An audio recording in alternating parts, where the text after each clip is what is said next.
Stay Tuned is part of the IWEP Podcast Network. Good evening, grave robbers, and welcome back to the television graveyard.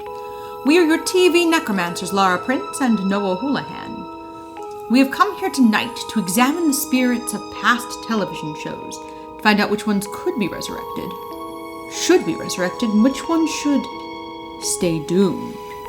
This is a podcast in which we will analyze the history, the hype, and the aftermath of shows that ran only one season, or only one episode. With me, as always, is TV's Noah Houlihan. I bet he can't fly. I hate this show. So we are doing 1977's Stick Around, which is an Andy Kauffman vehicle. It was an unsold pilot. Mm-hmm. He is very clearly planning... this is clearly the character that is proto-Latka. He's clearly doing that, voice. Well, Latka started out in his stand-up. Yes. The idea was he would come out and kind of be... I believe they originally called it the foreigner character. It didn't have a name first. Taxi gave it the name. Yeah. And it was just like this weird voice he did that made him seem out of place. Like, it's not of a certain country. It's just a weird accent that he does. I would like to imitate Archie Bunker. You stupid. You are so stupid. Everybody's stupid. Get out of my chair, meathead. So, before we start, we should probably pour one out. Yes, let's pour one out. What do you got there, Laura? I have a cryo. It is Sprite and blue curacao to get that blue color. Mm-hmm. With a lot of ice in it, so that it is... because cryo is the term for someone who is cryogenically frozen in the late 20th century and is thawed out when a cure is found for their disease, Mr. Freeze style. Yes. And they are cryogenics, but the, slang slur term for them is cryos, because it is very much seemingly a slur. Oh, we'll get into it. We're going to get into that. So the main character of this works at an antique shop. Yes. This way they can shoehorn 70s references so they can still be topical. Yes, it's so that they can also save a lot of money on props. Yeah. Because all of the antiques he has are common household objects in 1977. Yeah, they do this joke in Back to the Future. This does predate Back to the Future, I'm just saying. They do it there too. So I wanted to go with what was the most popular cocktail in the 1970s. So I looked into it, and it's a blue Hawaiian. So you just got lucky. Yeah, I know this is going to sound like the normal drink I usually just make, but this is popular in the 70s. It's a blue Hawaiian, so it was blue curacao. I put in some pineapple vodka, some coconut rum, and some pineapple juice. And I did the whole thing. I put it in the shaker, and I poured it over the ice, and now I'm going to drink it.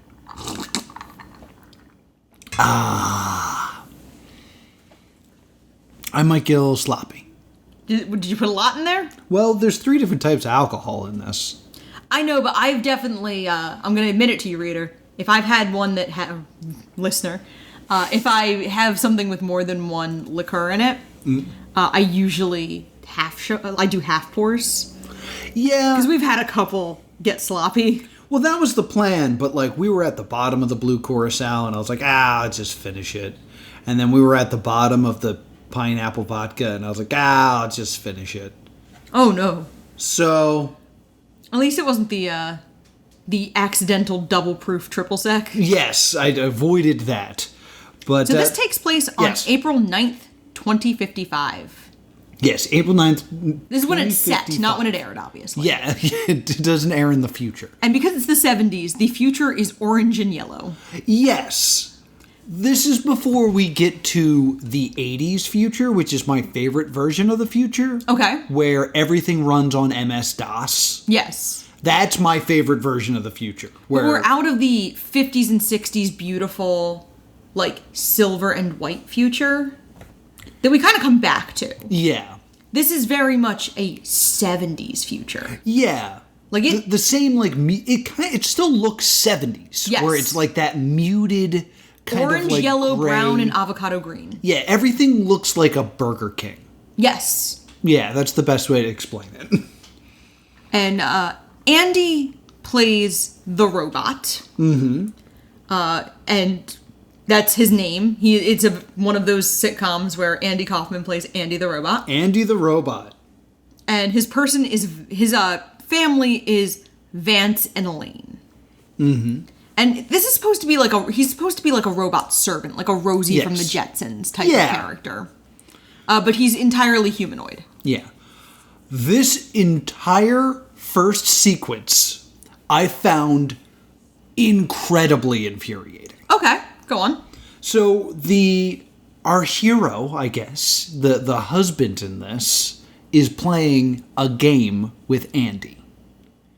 And keeps saying like, oh, well, what do you think about eating at 6 o'clock? I thought we'd eat at 6. Is that okay with you? He's up to something. Well, Vance. He's gonna beat me again, I know it. And they're playing a weird future game. I thought they were just playing chess. No, they're not. And that's why I'm annoyed. Oh, they're playing like a stylized version of chess. Yeah, they're playing like weird future it's chess. It's wizard chess. And he's like, I'm going to lose again. He's like, do you have his coil set to lose? And they open his shoulder up. He's like, yeah, it's set to lose, but I know he's going to beat me anyway. And then I want to really point out, they are not playing chess. No, you're right. The father character, do we know his name? Do you have his name by any chance so I can actually refer to him? The father character. The husband. Vance For refrigeration. Vance moves something, goes, how about that? Check. You're not playing chess. You wouldn't say check. And I guess they're trying to sell it as futuristic, but chess is an very long-standing game. Yeah, it's just like they might as well be playing backgammon. Like, we are closer to 2055 than we are to 1977, and chess still looks like chess. Yeah.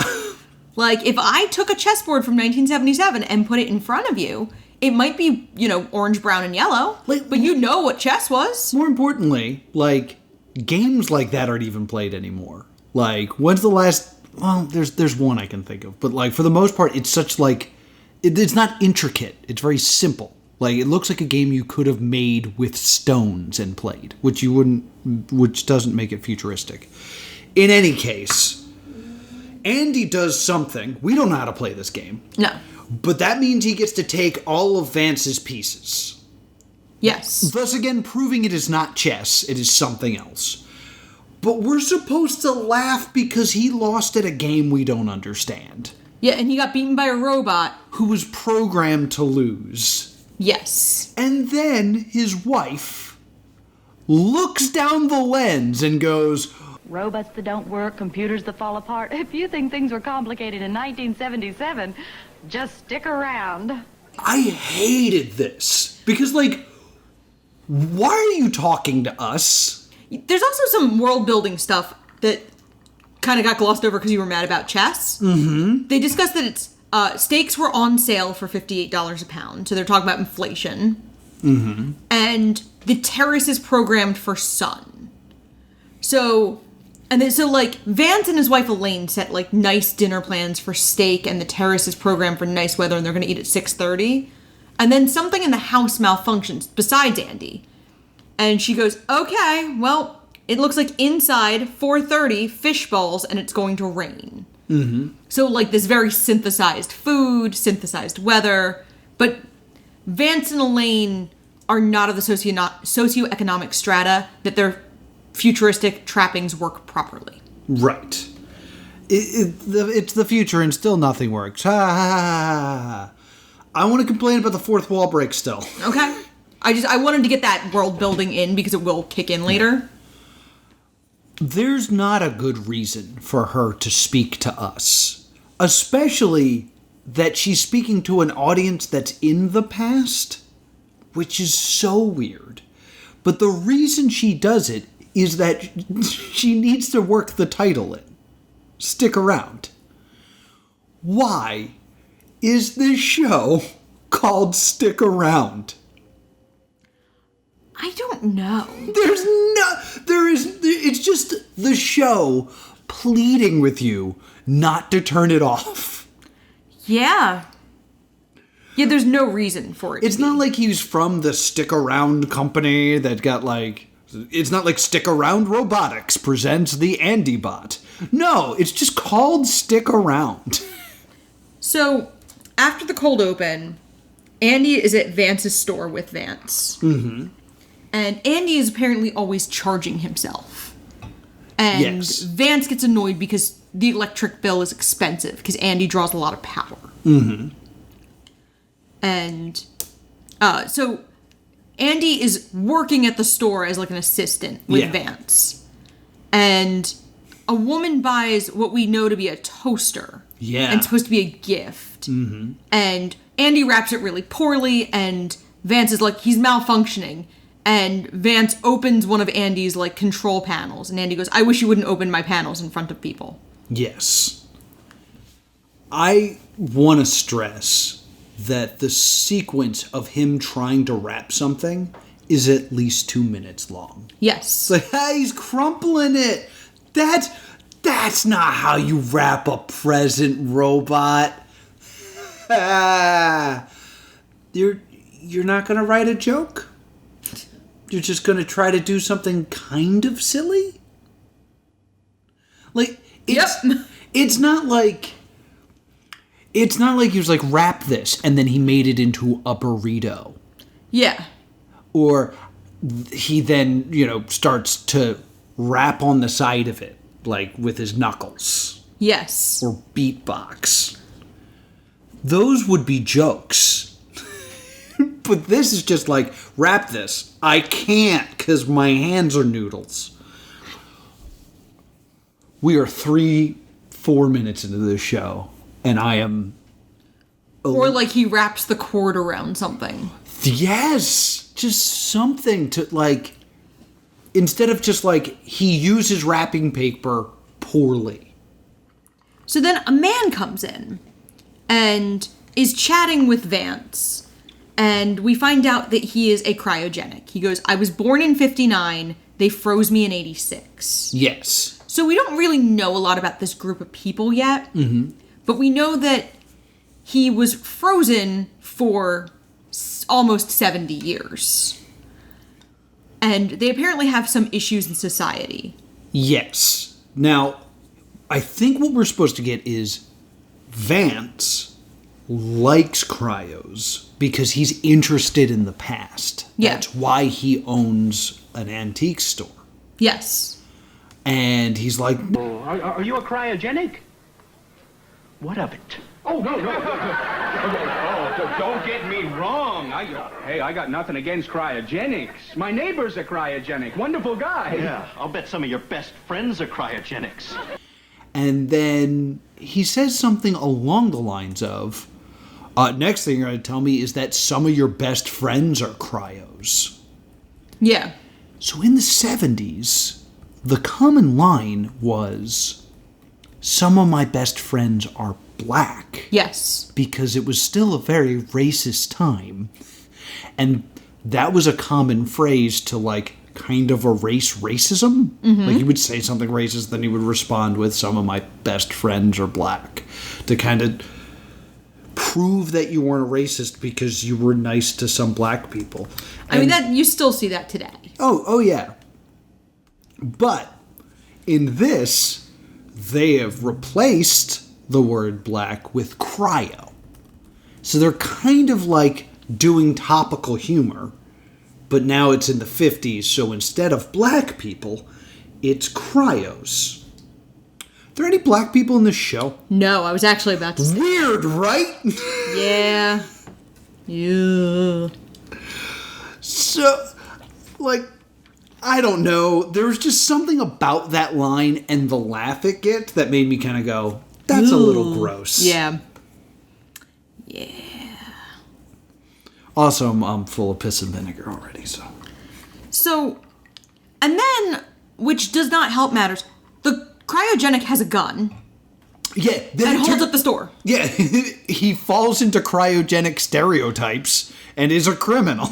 And then Andy helpfully gives the burglar money, and the burglar tells Andy to tie up Vance, and this he does perfectly. Yeah. So, the next scene, we get back to Vance and Elaine's house, and we find out that, like, Elaine had to laser Andy, and we don't really find out what that is, but Vance whines that he never gets lasered. So he's sexually jealous of this robot. Yeah. We find out that Andy belonged to Elaine's parents, so he is an out-of-date model. Yes. But that he raised Elaine when her parents got stuck on the moon. Yeah, so there's like a family bond here. So she's loyal to him because she loves him. Yeah. Vance had a Pete. So we get the impression that a Pete was a lesser model. Yeah. Because he complains that Elaine was wealthy. Because an Andy is a good model. Yeah, at least it was then. It was a good model. And Vance had a Pete, which is considered a less good model. Yeah. So then, the next person we meet is Mr. Burkus, who's their neighbor. Yes, I want to say something real quick about this. Yes. This guy, the neighbor, walks in, and the crowd erupts in laughter. He doesn't really make any jokes. He just comes in, and there's laughter. Hello, Andy. Hello, Mr. Burkett. Andy. Throughout this entire show, the laughter almost seems random. Yeah, I mean, his name is Cliff Norton, and he'd been in, like, he's a character actor. So the audience would know him. Yeah, he played Lloyd in The Odd Couple. Okay, so maybe it's just a react. Because it seemed to me like the audience, I didn't think was a can. Like, I think there's a live audience there. Because of the way they're laughing. Yeah. It doesn't sound produced. It sounds like it's a group of people laughing. But they laugh at everything and things that are not jokes. So I'm guessing they were, like, coached. And my guess is there is a light up sign that says applause. Probably. And they think every time it goes off, they're supposed to laugh. Yeah. Because the laugh track for this is bananas. So,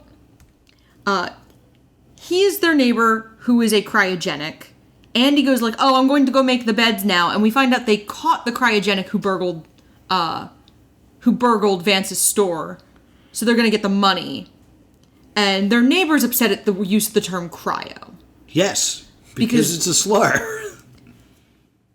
And we also find out Mr. Burkus's wife, Jenny, is still frozen. Mm-hmm. And his biggest fear is that they'll find a cure for her and bring her back. Yeah. Because it's the 70s, and nobody in a 70s show likes the person they married. I hate my wife.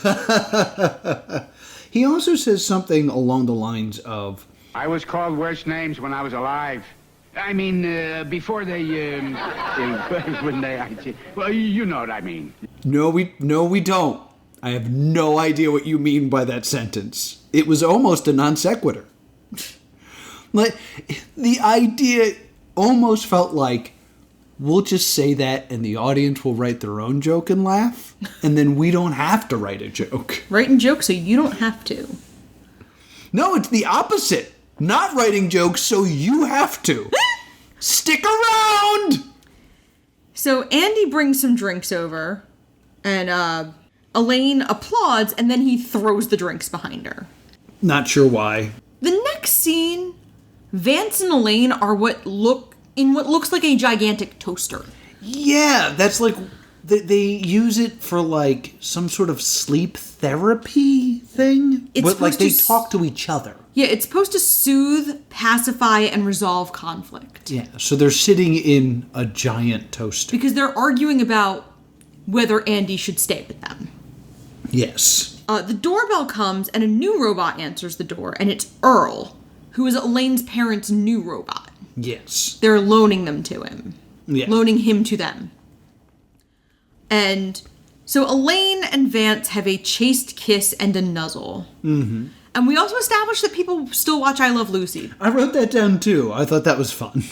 Because I believe there are probably still channels where I Love Lucy comes on from time to time. Yeah, it's probably still on TV Land at some point. Yeah, and all these like offshoot rerun farms like MeTV and Cozy and stuff like that. So Vance and Earl are snarky with one another, and we find out they're eating filet of pine because it tastes like steak and it's cheaper. So this heavily synthesized food. Yeah, because they're poor, so they can only eat Christmas trees. Matt Pat. Matt Pat. Oh, this is Matt Pat's future. Ugh. So, Andy then pushes Earl out of a window. Yes. And Vance says something along the lines of, For $1.5 million, he should be able to do anything. I bet he can't fly.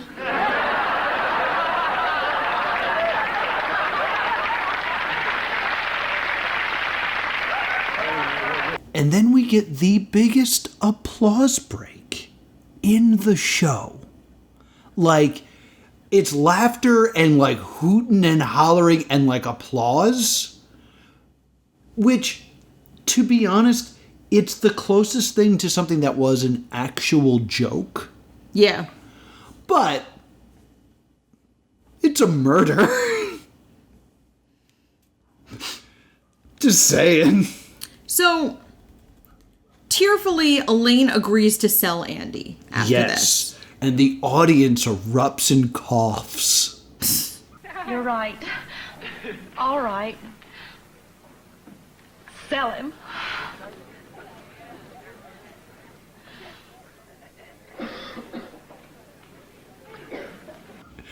Everybody get your coughs out. We reference that video a lot. I know, I think I'm going to actually have to get a clip of it. This is the song where you can cough. So everybody gets your coughs out. Mentioning weird coughs is something we bring up a lot, so that'll be a new segment on the show. So another couple comes to look at Andy, and they like him. And then the woman asks if Andy can dance, and he awkwardly dances with her. And then he dips and kisses the wife. Yes. And the husband loses it. Like, does he have a liberator? So I guess there's a thing you can put in servant robots to make them servant sex robots. Yes. Which is an idea that mercifully will not be explored because this has no future episodes. Well, you need to... I mean, it gets explored in tons of other media. Yes. It's a major plot point of the film AI. Remember that film? It's bad.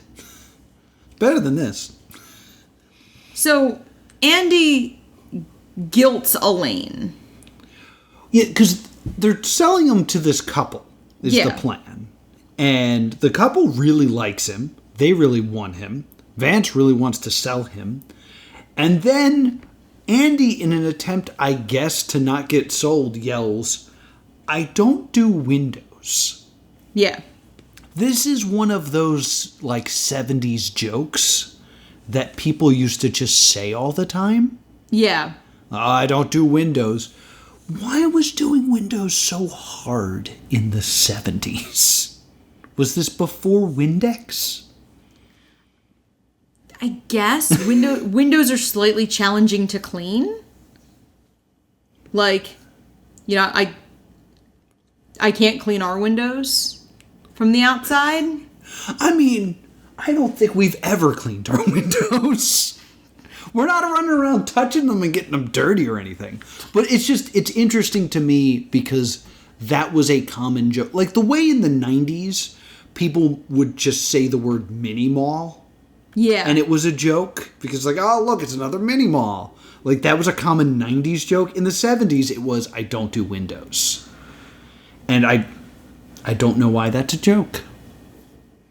So, and the other couple decides they want to buy Andy. And then Andy slams the door in their face and lies to them that there was no one at the door. Yes. To stay with Elaine and Vance. So, And then Vance comes in to find Andy hooking jumper cables up to himself in a robot suicide attempt? Yeah, he's gonna kill himself. Isn't that fun? Comedy. So, Vance says, like, fine, do it, but it'll break Elaine's heart. So then, like, Vance is now guilting Andy using Elaine. Yeah. Which is a flip of Andy guilting Vance using Elaine. Because Elaine's just a guilt prop, not a person. Right. So then, Vance finally tells Elaine that Andy can stay, and she kisses Vance in that sexless sitcom way. Yes. Like, these two have no chemistry. In the 70s, when people wanted to kiss, they would stand 4 feet apart and then lean forward at the hips. Yeah, it looks like social distance kissing. Social kiss-distancing. That was the best joke of sticking around, what you just said. A joke that wouldn't make sense in 2022. A joke that you said, and I watched your eyes flutter out of hatred for yourself for having said it. Is this how Matt Pat feels all the time?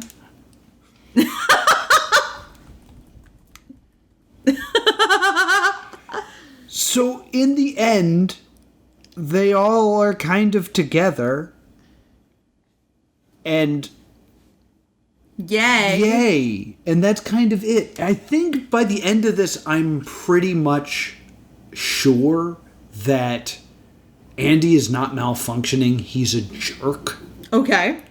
Because, like, he lies. He actively lies a few times. So, that has to then put into question every action that he does. Does he actually not know how to rap something? Because he's able to tie up Vance during the robbery. Is it weaponized incompetence? Yes. So does he just hate him? It's possible. It's probable. To me, what this reminds me of more than anything else is, I'm going to get the title wrong, Area 57. Do you remember Area 57? The Paul Rubin joint? Yeah. Because what you have... You got the title actually. It is 57? Completely correct. I wasn't sure which area it was. In Area 57, it is about them having to take care of an alien. Yeah. Who's a jerk. And constantly, like, turning them against each other and manipulating them and annoying them. But in that, they have to put up with it. Because he's a higher being that came to Earth in a spaceship that they want to know how it works. Yeah, like he has something they want. Yeah, so that's the conflict. In this, Andy is a jerk, but Elaine kind of doesn't see it because she's kind of blind because she loves him, but she loves her husband, but they hate each other. And that's not a good enough reason. No, and it's wild because this is not the last time Andy Kauffman plays a robot. It's not? No, his last film was Heartbeats. Oh. In which he plays the leader of, like, a weird robot gang. Huh. Opposite Bernadette Peters. I should watch more Andy Kauffman because I love him. Just not in this. The other thing that I was just curious about was, when does Mork and Mindy come out? Mork and Mindy, that's a great question.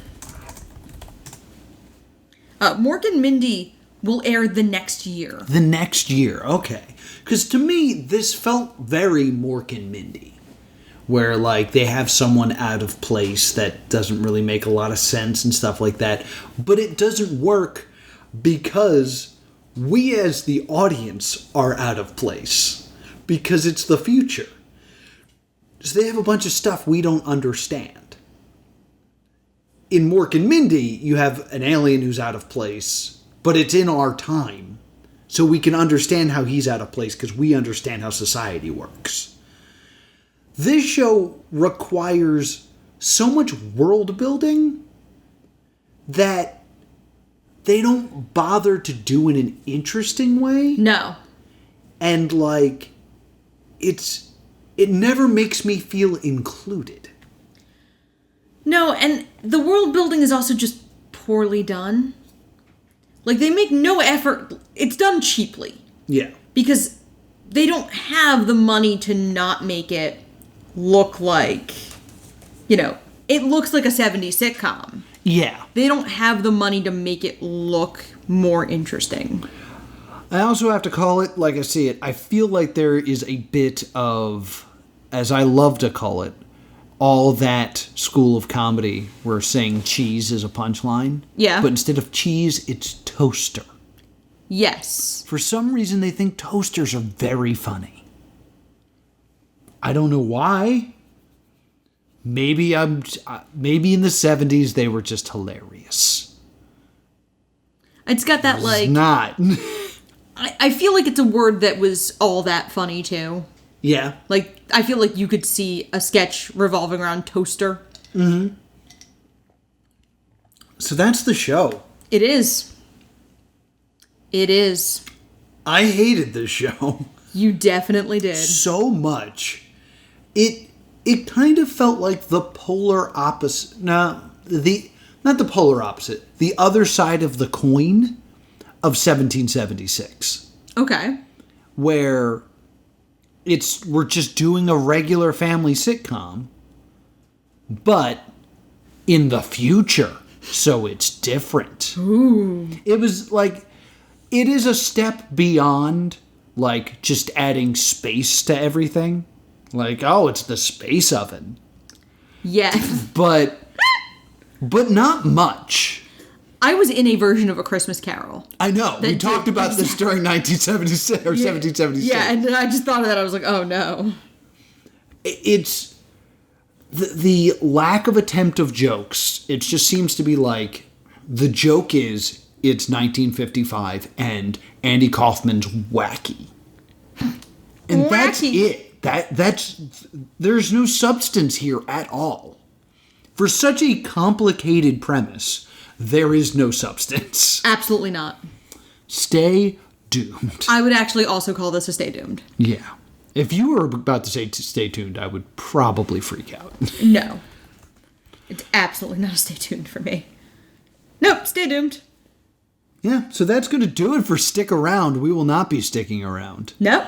But we will come back here with another episode, which will be episode number 150 of Stay Doomed. Thank you so much for being patient with us and dealing with the fact that we didn't have an episode last week. I hope you guys enjoyed our reality show tier list that we put up. It has reinvigorated arguments about MatPat in our household. So that's very exciting. That's my secret, Cap. I'm always complaining about MatPat. So I think it's time to reveal it. Yes. What are we watching next week? We are watching the 2008 show One Way Out. Yes, available on Amazon Prime. No, not Amazon Prime. It's not. Discovery Plus. Yes, so it is about an escape artist doing escape-themed stunts. Yes. This was a show that we stumbled upon before we did this show. Kind of gave us an idea for a podcast. Yeah, this is the show that sort of low-key gave birth to the Stay Doomed idea. Yeah. So we're really excited to do it. This is going to be a real fun one. Yeah, I'm excited. This is actually one of the very few shows that you and I are going in to watch for this show, having both already seen it. Yeah, and that we saw it together. So, like, this is very unique, because usually one of us has seen it. Yes. I can't think of another show we had both watched in its entirety prior to this. Daisy of Love. Had you seen all of Daisy of Love prior to this, or had you seen bits and pieces because... You know, I can't be sure that I saw all of Daisy of Love before doing this. I didn't think you had. Now I think about it, yeah. Facts. I just did that so you had to use the music. I don't have the music anymore. Crime. Where can people find us? You can email us at thestaydoomedshow@gmail.com or on Facebook and Twitter @StayDoomed. And if you enjoyed the bonus episode we dropped last week, there's a whole buttload of other ones over on Patreon. Go to patreon.com/plus2comedy and you'll get access to all the past monthly and all the future monthly bonus episodes. Plus, you get to join our Discord and have discourse with us on what we do here on the show. And if you hated this show, I'm at +2 comedy. If you had ever heard of the film Heartbeeps, or if you just like Bernadette Peters, I'm at Bean Bunny Lives. Until next time, stay doomed.